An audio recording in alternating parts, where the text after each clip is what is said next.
Our enterprise is a part of a large production association in Fur, which is engaged in the production of medicines. We use various pharmaceutical equipment that meets the requirements and standards of GMP for production, a unit for dehydration of aqueous solutions, and extracts in a fluidized bed apparatus, rotary tablet machines, an automatic line for packaging tablets into plastic film, and foil and other high-tech machines and apparatuses. At the beginning of last year, we received a large order for the supply of tablets for the treatment of vascular diseases. The drug was to be supplied in a 100 milliliters plastic container. Implementing the order at our company was impossible without purchasing new equipment.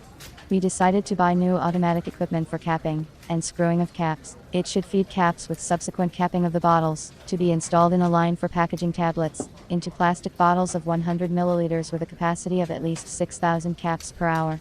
The capper is used to feed the bottles automatically, and closes the neck of the bottle with rubber stoppers, and aluminum caps as well as screw caps. We plan to use plastic caps as a capping element. I have been working at our company for 10 years, as a chief engineer, and I am used to doing my job with quality, and working only with specialists. I took the question of choosing a machine for capping and screwing caps seriously. I did not use the internet to search for equipment, because often a pretty picture hides unprofessionalism.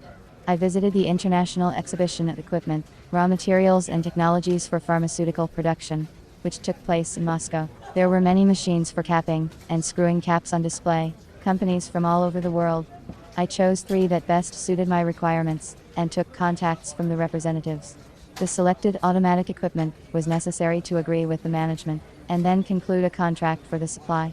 Having returned back to the company, I started contacting the representatives of the equipment manufacturers by phone. A company from Germany agreed to supply bottling equipment, but asked me to come and sign the contract in person.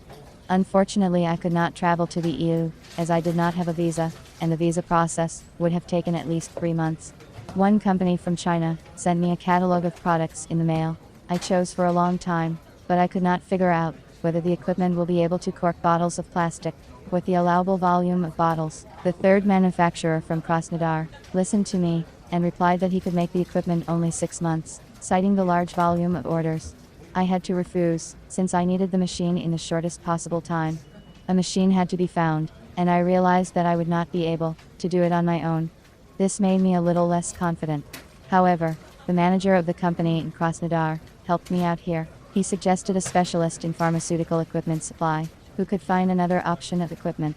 Following his advice, I contacted a specialist intermediary of a Russian company. At that time I had no idea that I was doing the right thing. The manager from Moscow listened to me, asked a few questions about the material of the bottles, the required capacity. I was pleased with his professional and business-like approach. After preliminary consultations, he suggested a cap closing and sealing machine, which I immediately agreed with the management of our plant. A week later we made a contract for the supply of automatic equipment for capping and screwing caps. 40 days after we made the contract, we received the equipment for capping and screwing. The cap and screwing equipment includes a storage hopper, a vertical cap conveyor, a cap capping and screwing unit, and a horizontal cap conveyor. The caps are conveyed from a receiving bin to an orientation system, where they are positioned accordingly. The caps are then fed automatically into a conveyor system to form a capping station. The filled bottles are conveyed on a conveyor belt to the capping station, where the caps are aligned with the bottlenecks. The corked bottles are then conveyed to the roller system, where the caps are screwed on until they stop. Once capped, the bottles are conveyed to the machine by induction welding an aluminum membrane onto the necks of the plastic bottles. The membranes are inserted into the caps with the correct side beforehand. We were happy with the machine. Initially I was skeptical about choosing a manager, relying on my own experience, but I realized that you should always learn, and not be afraid to trust a professional.